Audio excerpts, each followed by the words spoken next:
I am live. It's been a while since I came on live. I want everybody to hop in, to join me. And I'm going to try my best since I have not done this in quite some time. So bear with me as I regain that muscle back, the muscle of going live. And I see that a lot of you wanted me to talk about the wedding planning. So I don't have anything specific planned that I'm going to be discussing besides, hi Angela, thank you so much. I don't have anything specific planned, but I'm going to tell you as much as I can from the information that I was able to learn as I went along with this process of making my first wedding. But if you have anything specific to ask, then you should message me and I will try to answer it to the best of my ability. Thank you all so much for your beautiful compliments. By the way, these questions and comments are going to get deleted after the live is over. So that's why whatever I see, I'm going to try to address. Once the live is over, it just gets automatically deleted by Instagram. That's the way that Instagram is set up. So if you don't see your comments or you're not sure what I'm answering when you're watching this later on after the live is over, it's because things get deleted. So first and foremost, I have to tell you that planning a wedding is definitely an experience. It's not an experience anyone can really ever prepare you for. You have to go through this process.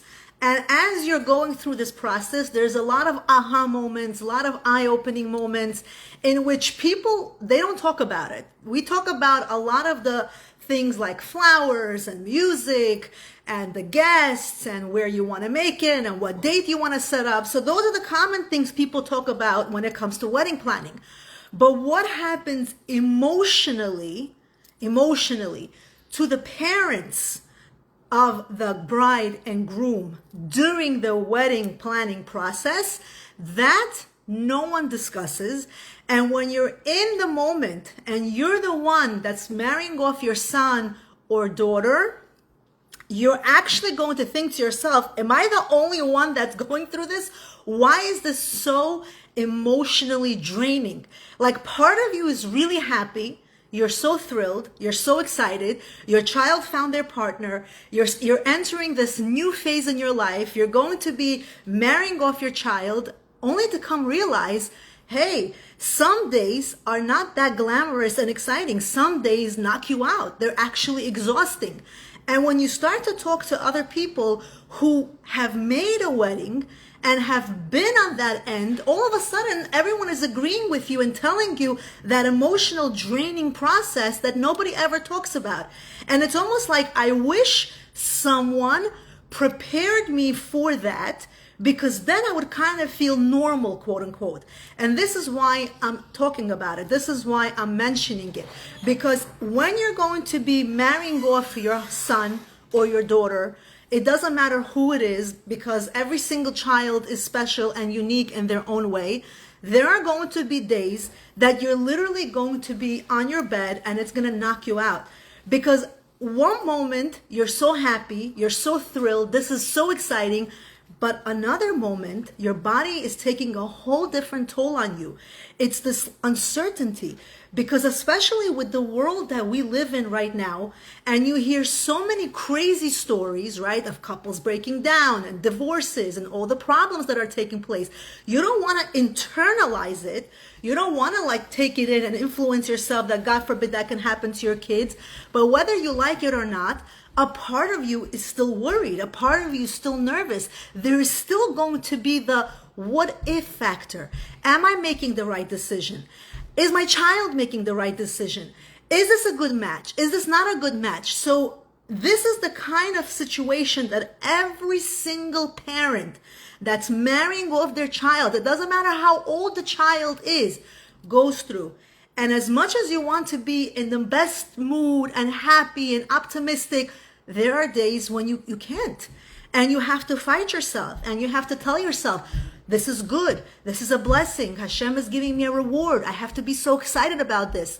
And as the day gets closer to the wedding, the Yetzer Hara does it more and more, where it puts the skepticism in your mind, whether you like it or not, because that is the job of the Yetzer Hara, to confuse us, to make us doubt ourselves, to make us feel like maybe this is not a good idea. Maybe you're rushing into this. Maybe you're making a mistake. So you have to be able to fight that. You have to be able to move past it, because if you don't, it's going to make you come to the wedding day very, very nervous and skeptical. One other thing I'm going to advise, and thankfully this did not happen to me, but because I do attend many bridal showers and many events and after the wedding events, I have also come to notice there are a lot, I can't say everybody goes through this, but there are a lot of situations where the parents of the couple that's getting married are not in agreement to a lot of things. For example, one side wants this band, the other side wants another band. One side wants these flowers, the other side wants another flowers. And what happens is there's going to be unnecessary tension between the parents. And who gets involved, who gets mixed into this, real negative situation? The couple. It affects the couple. When the parents cannot get along, cannot make a decision on the events related to the wedding, this is going to cause a disagreement between the couple, because the couple is now the middleman. They go home, this mother is complaining about that mother is complaining about her mother, and now the couples are trying to defend, both sides, and then they get into disagreements, and it's a very, very common situation that happens when there are plannings for weddings. So the advice I'm going to give you, from personal advice, is we have to focus on what the purpose of making a wedding is for. Why are we making this wedding? The purpose of making a wedding is not to impress your guests. And I'm going to say it again. The wedding planning should not be focused on impressing your guests. Yes, we're living in those times. Everyone is trying to, stand up to the standards and live up to everybody's expectations and make sure they have a certain amount of, flowers on the table, and make sure they have a certain amount of entertainment, and the DJ has to be a certain way, and it has to be in a certain restaurant and a certain amount of food. Yes, whether we like it or not, we have that pressure. We have to follow certain standards, but to go above your budget means, just to prove to people, because that's all it's about, to prove to people how successful you are financially, or what statuses you have, or that people should be able to be so impressed and not talk about you. At the end of the day, that should not be the ultimate goal, because that's not going to prove to anyone how the couple is going to live after they get married.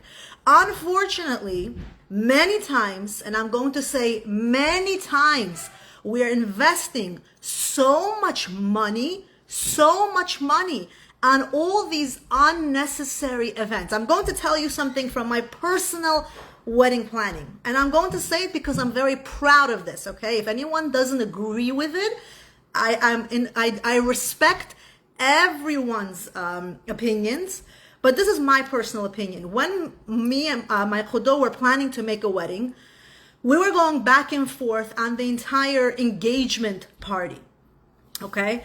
Unfortunately, we live in a very toxic world and too much comparison. I agree. So we were going back and forth on the engagement party, right? We have the kanchuri, it was very fancy, it was very, very beautiful.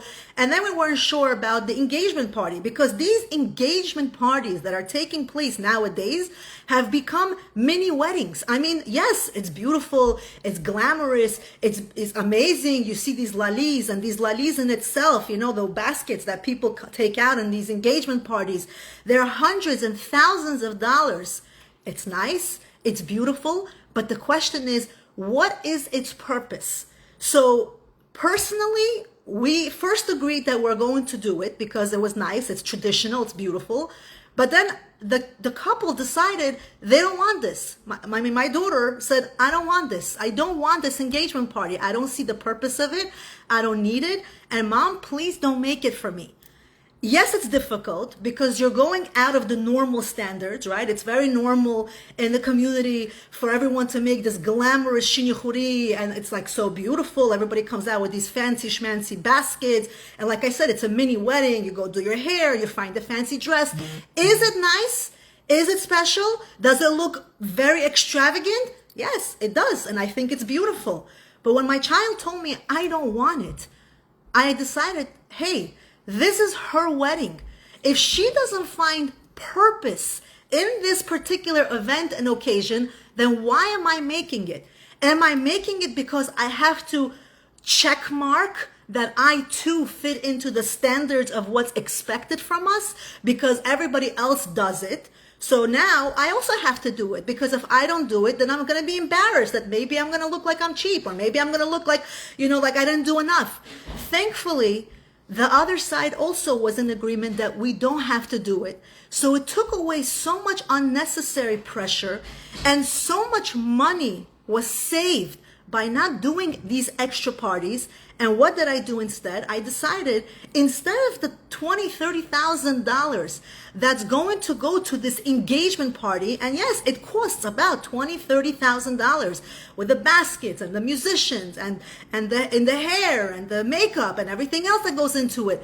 What is the purpose of it? First of all, you can give this money to the couple. If they don't want anything, give the money to the couple and let them use this money to start their life, to pay their rent, to go on vacation, to go on a honeymoon, because that is something they're going to remember. Are they going to remember a 3-hour engagement party where people came out and brought them baskets? They're not going to remember this. It's a check mark that people do for the entire community and the relatives to come celebrate. Yes, it's beautiful, but is there a purpose to it? My daughter didn't find purpose. I definitely didn't find purpose. So I decided, and the Chudo decided, we're not going to do it.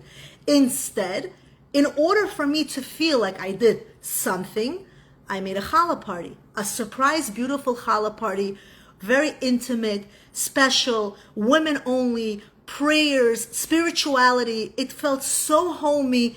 Did so much money have to be spent? No, it's modest. It's nice. The reason I bring money into this is because, unfortunately, wedding planning has become a very crazy expense. It's such a crazy expense that I can't even imagine if people have 6, 7 children and every single wedding is going to end up costing hundreds of thousands of dollars, then how are people going to afford it? First of all, what happens when you plan a wedding? You realize that a lot of guests have to become choosy. There are 5 weddings in a 2-week span. Every single wedding is costing people money to come and attend. You can't get away with bringing $200-$300 envelopes. If you're coming as a couple, it's at least $500 to $600 as a couple. So if you're invited to 2, 3, 4 weddings a month, you have to start choosing where you're going to go. And it's not so easy to gather all the guests for a wedding like we used to once upon a time, because now people have to budget. Everyone is not so forthcoming and saying, yes, I'm going to come attend your wedding. They say, yeah, I'm going to come attend your chuppah. So all this money that we're utilizing to spend on making a wedding, the question is, 3 hours are going to pass. It's going to be over. And then what? Now, I am not bashing anyone. I fully mean this from the bottom of my heart, but I am going to say what I feel, because I feel like this is the purpose of why I am doing this live, to share my experience. I personally, and again, personally, cannot understand the concept of spending so much money on a wedding dress. Now again, don't come at me for this, but to spend $10,000, $11,000 on a wedding dress that people are going to wear for 2 hours, 3 hours, okay, 6 hours if you're going to, take pictures and the photography, whatever, if we're going to be calculating how much use you're going to get on it, and you will never, ever, ever wear this dress ever again, Is it really, really, really that important? If you can spend and you have the means, go for it. But it's not for everybody. Not everybody has the ability to spend $10,000, $11,000 on making custom-made dresses. And I think the stigma where we have to follow a certain trend, oh, was your dress custom-made? Oh, did you sew your dress? No, we don't have to sew our dress. We don't have to spend $6,000 on the mother of the bride dress. We don't have to spend $10,000 on the bridal dress. Because the question is, why? Is the life going to be better because we spent money on all these extra unnecessary expenses? We really have to remove all the pressures that are involved in making weddings. Because you know what else people judge you for? They judge you for how much money you're going to give for the bride and groom, what kind of gifts you're going to give, what kind of jewelry you're going to give. Of course, we all want our kids to have nice jewelry, nice watches, a nice amount of money, but not everybody can afford it. And for people to go into loans just to make a wedding for their children, how much loans can you go into? If you have 3 or 4 weddings in a span of 2-3 years, you're not even going to be able to afford to get so many loans. And then, God forbid, these children have issues in the first year or 2 of their wedding. Where did all this money go? Instead of spending money on all this quote unquote nonsense and all this showing off, we have to invest the money on educating our children, this newlywed couple that's getting married, educating them. What is the reason you're going to get married? Why are you getting married? How are you going to support yourselves? Do you know what respect is? Do you know how to honor your husband? Do you know how to honor your wife? What are you going to do if certain situations come up in life? We have to take the time. And if we have to take and give this money for them to spend and therapy before they get married as a couple and educate themselves on what marriage is, we rather spend that money on getting them couples therapy instead of spending this money on all this flowers and dresses and all this bodegi, because that gets us nowhere. You know what that gets us? That gets people to clap for us and to say, wow, did you see how beautiful her dress is? That gets us fame from people's talk, that they really applaud us for the way they look. But in reality, when life is in play and then our children are struggling, that's when we're really going to get red and embarrassed, because that's where the real test of life is. Not how beautiful your wedding went, how beautifully your children are living. Are your children living beautifully? Are they having love? Are they respecting each other? Are they understanding what it means to be humble? Do they understand what it means to communicate? When they live a good, solid life, that's when we made the real task of getting our kids' weddings to be done beautifully, because they're going to be walking around for the rest of their life, giving us nachat as parents to how beautifully we raised them as a couple. Okay, so now let me catch up to the comments and then I'm going to continue. Ksenia writes, unfortunately, I feel like people are living for everyone's eyes instead of their own. I agree with you 1,000%, Ksenia, totally, because again, from personal experience, I did not get a custom dress for my daughter's wedding. I'll be very honest. I am very much into getting dressed up. I am. As you all can see, I'm very much into, and I like to buy dresses and change my wigs. Happens to be when I chose the dress for my daughter's wedding, and it's not because I didn't really do it for any other reason other than I really told myself I'm not going to focus on materialism when it comes to wedding planning. I tried on 2 or 3 dresses. The dress I chose, again, I feel even till today, I could have been more fancy. I could have really gotten even more all out. I could have spent a lot more money if I chose to. But a part of me said to myself, I'm not going to do it. I want to, because every time I thought in the past, when I make my kid's wedding, I really want to focus on what the wedding is about. I'm not going to focus on materialistic things. And I wanted to live up to the promise I gave myself years ago when I told myself, I don't want to be like everyone else where I have to follow trends. I tried on 2 dresses. The second dress I said was good. It was acceptable. It was good enough. It's shiny. It has sequins. And I settled.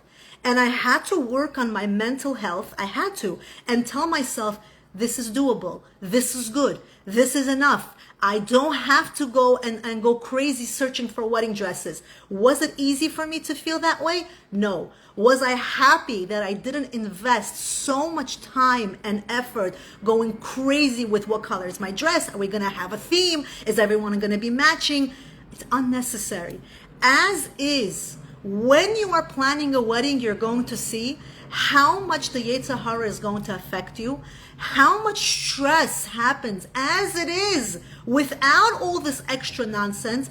Why are we going to give ourselves more to stress about? The seamstress doesn't always live up to the standards that we expect. Budgeting things, the measurements, appointments, everything is very, very stressful. Don't give yourself more reason to be stressed out if you don't need it, because at the end of the day, that affects the couple. I do think that the restaurants can also take it down a notch. Absolutely. I think a lot of the food definitely goes for waste. And again, culturally, yes, we are in the standards of doing our weddings in certain places. Unfortunately, it's very hard to bypass that part. That's why I think if it's already hard to bypass how much the wedding chairs itself are costing. Thankfully, and I have to say thankfully, in our culture, people do bring a gift, right? They bring monetary, they bring envelopes, which you one day will have to return, but thank God for that. At least that part somehow covers, the wedding chairs, at least. Everything else, on the other hand, is going to be covered by you yourselves. So if you're going to put yourself in a very tight position because you're so embarrassed, what is your kudo going to think about you? Are they going to think you're cheap? Are they going to think, you don't have money?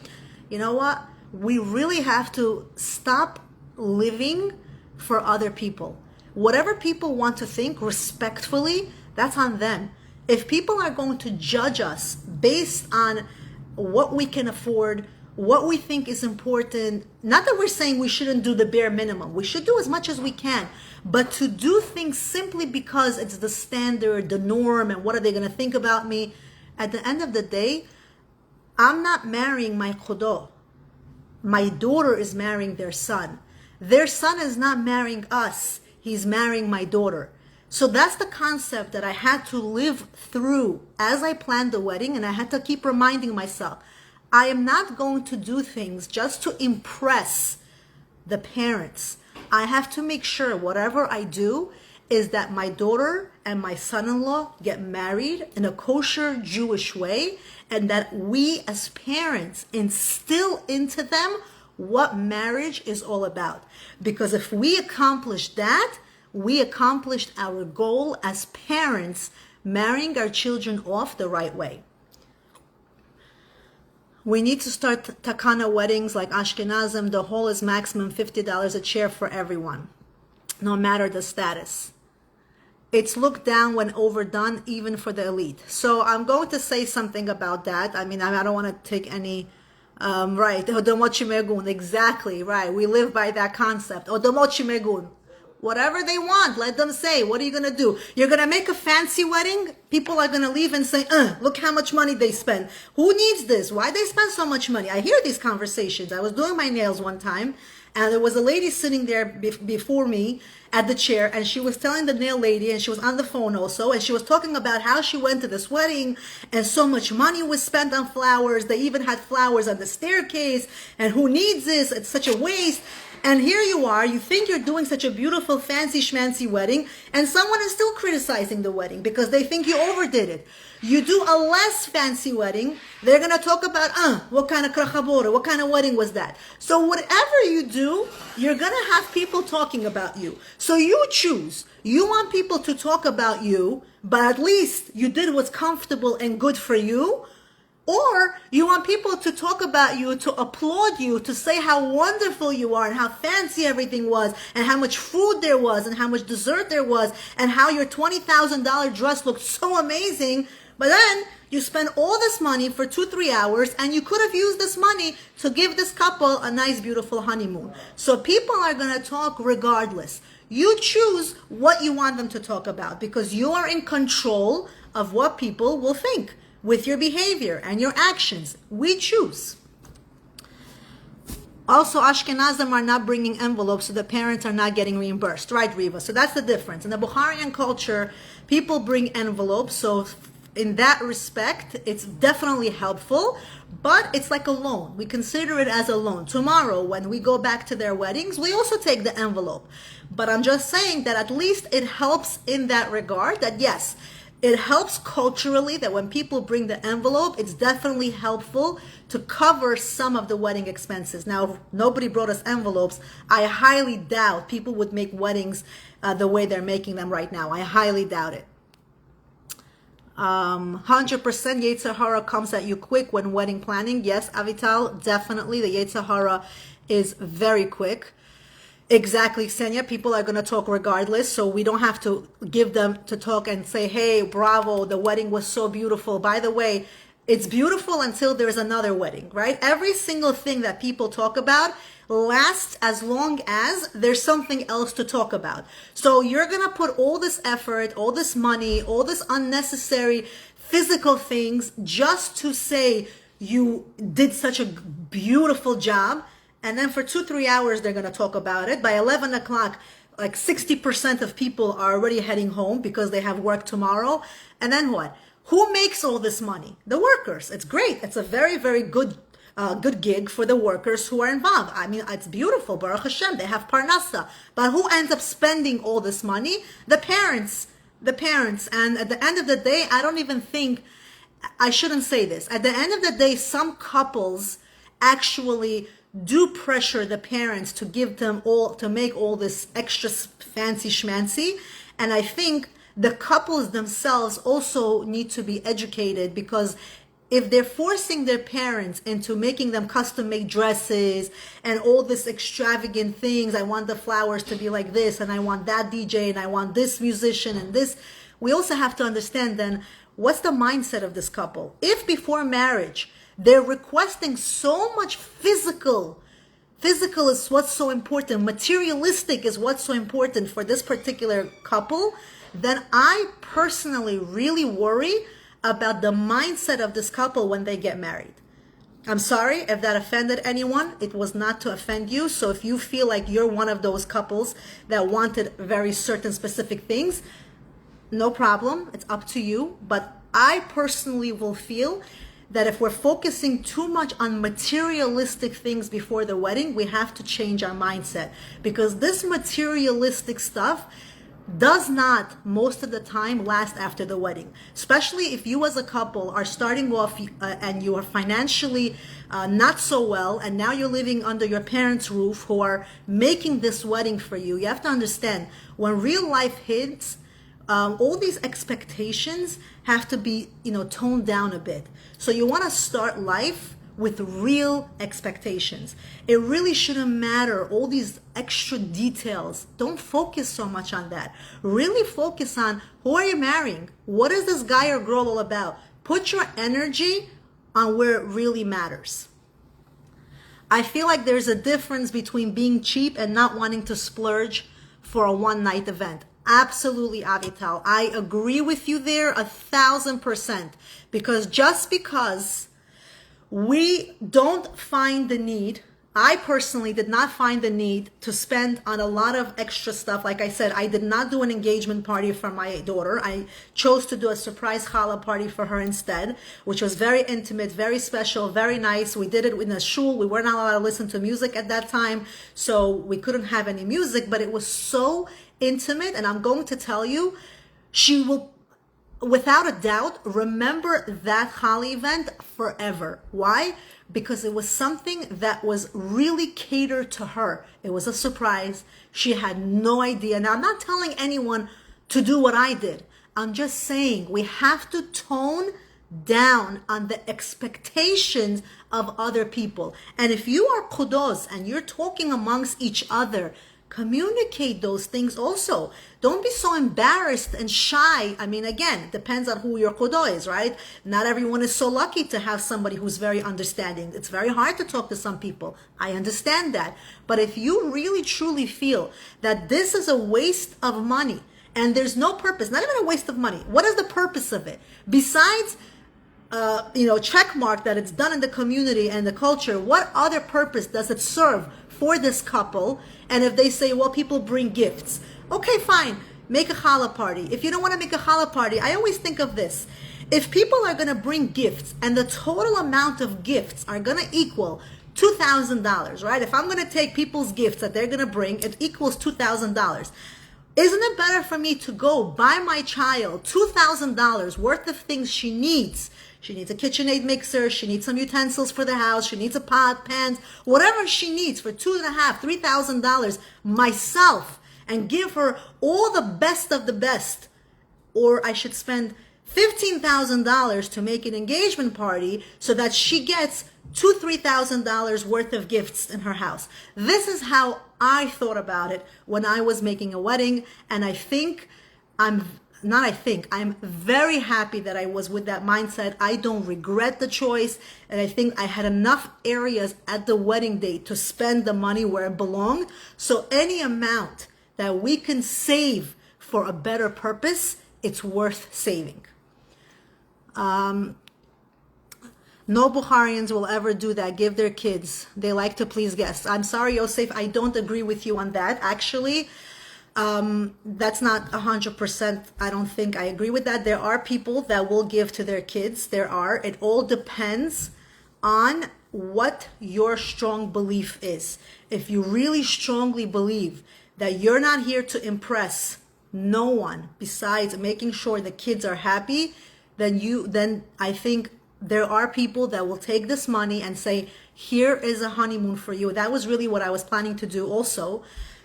Here is a honeymoon. This is the money that I want you and your husband to spend. Go plan yourself a 5-day trip, whatever trip you want. It's on us. Because if we're going to spend this extra $10,000, $15,000 on this engagement, why not spend it for something that the couple is going to enjoy? The kids today need to go back 20 years ago and see what kind of weddings we did. I feel like things have definitely gotten out of control. 100% also, yes, Shuk Sanya. So I said the story before. I'm going to say it many years ago. When I was getting married, I was very young. And I think that's one perk of getting married young is that, we're a little bit clueless, right? We're not clueless, like, it's not like we don't know what we want. Thankfully, I wasn't like dumb, but clueless, like we're kind of simple still, we're not expecting too much. We're not expecting expensive, fancy schmancy. We're young. We're still humble.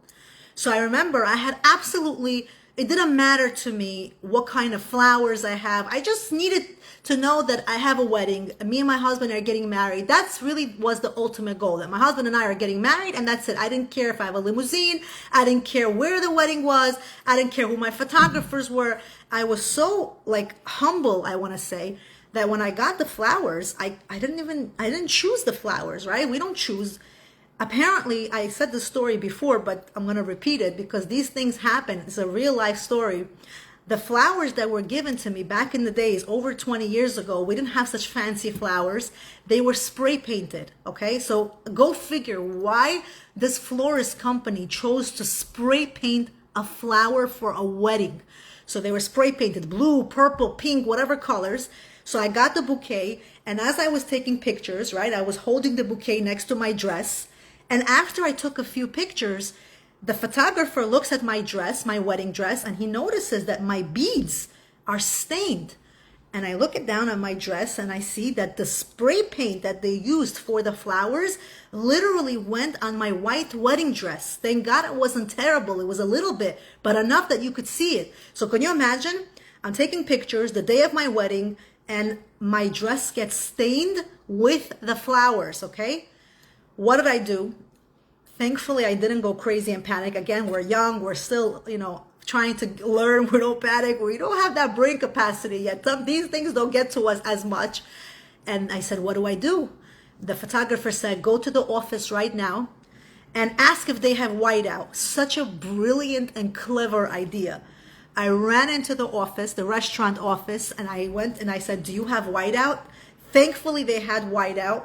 I literally whited out the colors on my wedding dress, and it was totally not noticeable. So just to come show you, yes, it was a very strange, weird little experience, but at the end of the day, it's over. I could share the story. At the end of the day, it didn't make or break my wedding or my relationship. It passed. And that's the point. Simple, crazy story with the flowers that were spray painted. But years later, that those flowers make a difference in how I'm going to live my life? Absolutely not. Absolutely not. I heard someone broke an engagement because the parents wanted to make the wedding at a certain hall and the parents of the other child said no. Then the engagement was broken. What do you think of this? Again, I can't say, I don't want to sound like I have any say or input in what people do and how they choose to live their life. Personally, what I would say, if God forbid something like this happened to my children, I would be happy that it broke off. You know why? I rather know the kind of people I'm dealing with before my children get married to them. So if someone is as petty, okay, as making sure that they live exactly to this standard and exactly to that position and exactly to this floors, and if you don't do it, we're not dealing with you. If this is what life comes down to and you want to break off an engagement for that, I would say, to answer this question, I would say God is protecting me. God is protecting my child. God is protecting my family, because I would not want these type of people to be a part of my life. Personally, I don't want it, because in life there are many other events we have to go through. There is a bris, there's a bar mitzvah, there are other events that our children have to go through. And if everything is going to be like a head-to-head debate, every part of planning is going to be to this debate, I don't have the energy for it. And I rather my children marry into families who are not so you have to be a little bit easygoing in life, because as a mother-in-law, as a father-in-law, what does that tell me? What kind of family is my child going into? I don't want families that are this uptight about everything. So for me, what do I think? I think it's a blessing. If you want to break off a wedding because we didn't go according to your standards, it's okay. I'd rather break it off now. It sucks, but I'd rather before the wedding than after the wedding.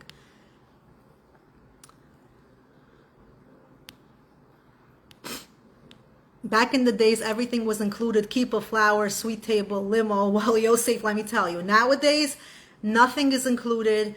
Everything is extra. But I'll tell you, believe it or not, from my personal experience, Hashem really helps make a wedding.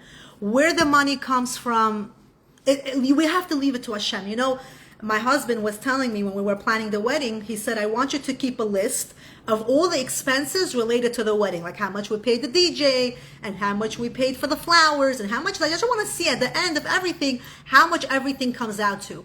In the beginning, I started to do that. I started to write down flowers is this much and DJ is that much and the photographer is this much. And then I stopped, because I know that when we start to calculate too much, Hashem cannot give us the bracha fully. We have to sometimes just let it go, and the bracha comes. Where it comes from, how we're going to cover the expenses, Hashem is going to provide in ways we never expected. We cannot underestimate God's ability to give us money from sources which we least expect. So when we try to budget everything and make sure we keep a list of everything, it's not always the best option. Just let Hashem provide, and Hashem is going to provide.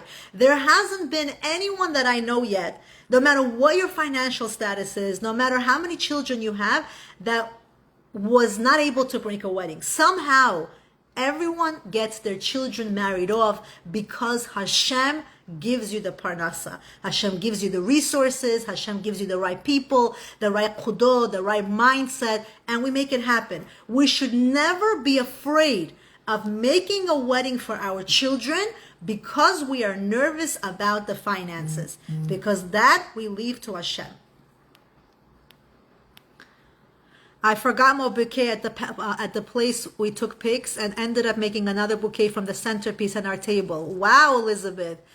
and a waiter gave us silver duct tape. It looked amazing and beautiful. Wow, that's really amazing. You see, it came through. You used your creativity. Wow, interesting story. I'm sure there's much more to this. It is definitely not the only because of the whole. It started with the most probably. You have to always hear two sides. Of course, there's definitely two sides to everything. But again, if a shidduch breaks off before the wedding, as upsetting as it is, we have to understand everything happens for the best. Everything happens for the best. You rather these things get done before there's a wedding than after the wedding, because it's not pleasant, but it's definitely more not pleasant if it happens after. Okay, now I'm going to tell you something else. If there's any other questions or comments, please put it in, because I'm not sure how much longer I'm going to be on live. But one more thing that I found was very challenging, that I actually realized after the wedding. As a mother, I only have one daughter, and I have 3 boys, thank God, and 1 girl. And one thing that I didn't realize was going to hit me after the wedding was how lonely it feels when our children get married off. I mean, again, we don't really hear people talking about it. As much as it's exciting and everyone is wishing us mazel tov and it's the best days and we don't regret it, it's beautiful. But we as mothers, tell me if you've been through it, because I'm sure you can relate. If you have, all your children are older. I'm not talking about the ones that still have little kids in the house and they're entertained and they're busy. If all your children are older, especially Shabbat, okay? The first Shabbat after my daughter got married was such a difficult Shabbat for me, because Friday night, my husband and the boys are in shul, and it's usually me and my daughter, we're home, we set the table together, and then we sit on the couch and we read or we talk, and then the men come home. So first Friday night, it felt like, oh my God, I could not find myself. All of a sudden, I'm like, what's going on? What's happening to me? Why am I feeling so lonely? It was a serious loneliness that went through me. Thankfully, it didn't last so long, because the men came home 30 minutes later, so I was sitting on the porch. It quickly passed by, and kind of like, okay, thank God it didn't last so long. But then the next day, during the Sudat Shlishit, when they go to shul between Mincha and end of Shabbos, every single time, again, it was me, my daughter, her friends, her fiance used to come, and we used to eat, and we used to wait for the men and the boys to come from shul after Shabbat. All of a sudden, my daughter's married, the boys are now in shul, and here I am, between 6:30 till the end of Shabbos, all by myself. And I didn't really have where to go, because a lot of the people that I usually would go to were not home, or they were away. And I'm going to tell you, I felt such a tremendous loneliness, and it was almost like, wow, no one ever talks about how actually difficult it is as a mother, especially as a mother of a girl, especially if you have only one girl, how difficult it is when your children are married off.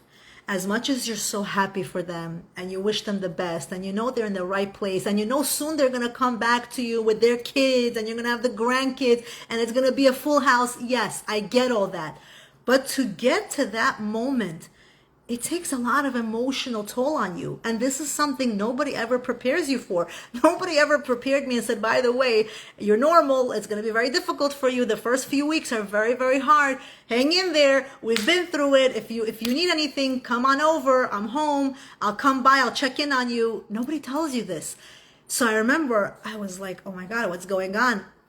It never felt this way. And I'm usually, very, I know how to entertain myself. I'll read a book. I'll do something. But it just hit me. It hit me so hard. And I'm trying not to cry, because I'm not used to this emptiness. It really felt empty. I went on my porch. Now it's getting very dark, and I'm like so bored. I literally started walking around in the street and looking for women and saying, hey, how are you? And started having conversations just so that I could end time and Shabbat should end, because I wanted this feeling to disappear. So I'm just letting you know, if you're also going to marry off your daughter and it's only one child, or it's your first child, or it's your last child, realistically speaking, something no one ever told me about, it's such a real feeling of feeling this loneliness, of feeling this, like, it's like bittersweet. You're so happy that your child married off. You're so happy that you accomplished this great milestone in life. but at the same time, a part of you really feels so lonely because that once upon a time part of you, your baby, your child that you invested so much time and effort into, that was eating with you and dinner and everything and talking and schmoozing, now is moved on. She's an adult now, and you have to let her go because that is the process of life. It's something no one prepares us for. And in life, when we go through these things, that's when we actually get prepared, because experiences make us and build us and make us stronger. So the whole take from this is the wedding planning really is not as bad. It's really not so bad. Like, people make it look very scary. And when when we were preparing, they said, oh, get ready. You're going to spend the X amount of money and it's so hard. It's this, it's that. Yes, it's very expensive. There's no doubts. It's definitely very pricey. But at the same time, it's the best investment that you ever want to spend. It's money that you basically, this is the purpose of when we get married ourselves. This is the purpose of building and saving and investing, because one day we want to be able to pass that on to our children. So the day the wedding ends and you pay back all the debts and the loans and everything, all of a sudden you have this special high. It just comes to you and you're like, I'm ready for the next one. When is the next one coming? Because Hashem makes you feel that you overcame it. It's hard, but it's doable. So if anyone is on the edge, on the fence, if you're planning a wedding and you're very nervous and you're scared, how's it going to be? Don't worry so much. Everything is going to fall into place. Hashem is going to make sure everything is covered. Don't stress yourselves. Please, I can't say this enough. Do not follow the Jones. Do not.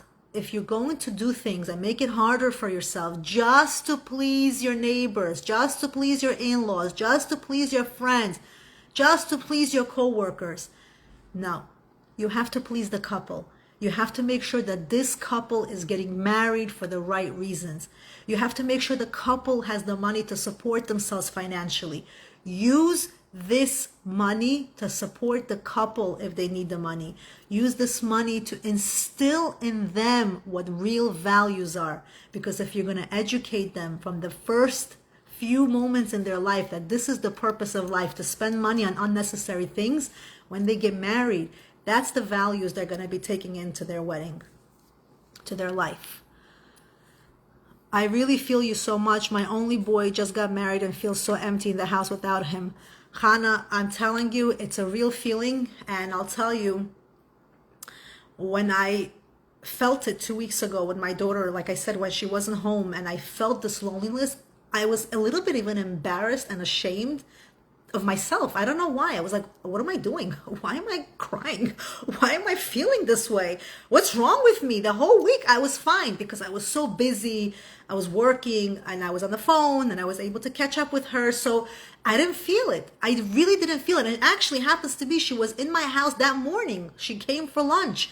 But at night, when the house was empty and all the boys are gone and the husband is in shul and it's just you and the four walls, it's real, ladies. It's real. Unless you felt it, you won't know what I'm talking about, but it's something no one tells you to be prepared for. That loneliness that hits you when your kids are married, especially, I don't know how people do it with the youngest kid getting married. It's a challenge. So as much as it's a very happy occasion, it exists. And if you go through it, remember, you're not alone. It's temporary. Eventually these kids will come back when they have kids, and this, it's very good to let them live on their own, not to interfere, not to go to their house and bother the young couple. Let them get to know each other, help them as much as they can, but let them go. Let them live life. Let them figure each other out. It's very important. So if this is happening to you and you feel lonely, make sure you have a support system. Make sure you have where to go. Make sure you invite guests to keep you entertained. Walk over to your neighbors. Have your husband, like my husband this week, he rearranged his mincha schedule. Usually he would go daven mincha aravit later, before Shabbat ends.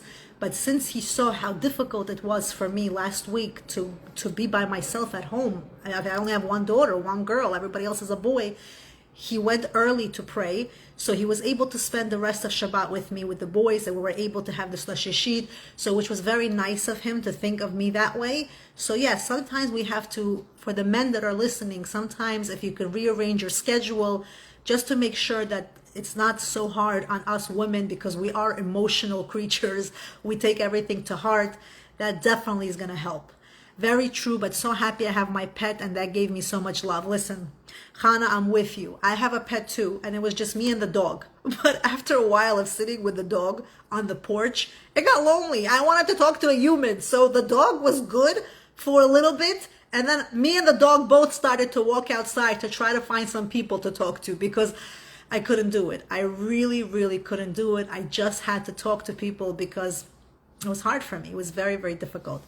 Any other questions before I log out? This was very nice. I'm very happy that I was able to go back on live. It's been a while. I always appreciate, by the way, all the feedback I get, the comments, the questions, everything that you don't necessarily see. You should know it takes real effort for me to post when I'm cooking or when I'm in the store or when I'm doing something, because by nature, I like to do things very quickly. So if you see me posting when I'm cooking or when I'm shopping or I'm doing anything, remember, I'm taking time to do this. It's not so easy for me. I'm doing it because I know that some of you find it helpful. So I want to make sure that if I can help in any way to inspire you to find your good deal, a bargain, to show you some inspo about how I manage my time, I'm only doing it for that purpose. And I really hope that you appreciate that. And when you send me a message and tell me that you do, thank you for that message, because it helps me realize that it's not being done in vain. Tomorrow is a very big day for me. I'm going to be starting my new job, so I'm looking forward to it. Also, again, every beginning, whether it's a job or whether it's marrying off our children, whatever it is, you're getting married yourself, you're dating for the first time, every new beginning is difficult. Every single new beginning. And then with time, Hashem gives us the strength to find ourselves in whatever situation we have to be in. Hashem gives us the strength to deal with that situation. We just have to be patient. We have to put the right mindset on, and a lot of times that can sometimes mean, fighting with those negative, critical thoughts with yourself. Okay, it's very easy to say, oh, we have to think positive. Right. Sometimes we have to, have the negative, and then we have to now go against the negative with our positive to overcome and to continue being in a positive mindset. Yes, you're right. Love all your lives. Thanks for sharing. Thank you, Yelena. Thank you, Regina. Everyone, please pray for the right kudo. 100%. When you're praying for your kids to get married, you want to make sure you say, I want my kids to get married and I want my kids to stay married. Okay? So always, my kids should get married and my kids should stay happily married. It's a very second bracha is very important. And also pray that your kudo should be good people, humble people, people that are down to earth, people that understand, people that are not there to fight or argue you. That is so, so important, that when we marry off our children, we get ourselves with the right people. And only Hashem is in charge of who our children are going to get married into. So our prayers really go a long way. So we have to make sure I should find the right daughter-in-law, I should find the right son-in-law, and I should have the right kudo. Very important. This was so informative. Really enjoyed this live. Such a pleasure watching you and listening. Yocheved, you're truly amazing. Thank you, Leah, so much. I really appreciate that feedback. Once again, if there are any other comments or questions, please, I put an anonymous message box on my stories, so you can go ahead and post it anonymously if you feel more comfortable doing it like that. If I can answer it, I'm going to answer it. If I feel like it's crossing the lines, boundaries, or I can't answer it because of privacy or whatever other reason, then sometimes you will see me ignore the question. I'm only doing it because I cannot answer certain questions. Understanding is very important key. Yes, I agree with that 100%, Zalman. Totally agree. It's very important that you find someone who is understanding If there's something that you cannot do, it's also very important to communicate that. If you're having a hard time understanding something between your kudos, and explain, communicate why you can't do certain things. Also, the way we talk to people is very important. If you're going to come across like this big shot, right? And you say, yeah, это делать не буду.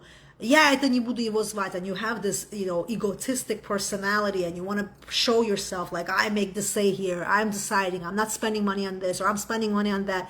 Sometimes your presentation and the way you appear and come across to people can really be a turnoff for the other side. I think if we diplomatically, nicely, respectfully settle our differences in a nice way and apologize, say, I'm sorry if that's not what you agree with, I hope it doesn't offend you, but this is what I think is right, and you diplomatically try to come into a conclusion, things are going to be taken care of much better than if you come to the other side, with this egotistic, very, like, I know everything and you better listen to me. That's a turnoff. And a lot of people, they're not going to agree with you if you come with such an attitude. Okay, so I am going to now end this live. Have a good night, everybody. Thank you so much for joining in. Until next time.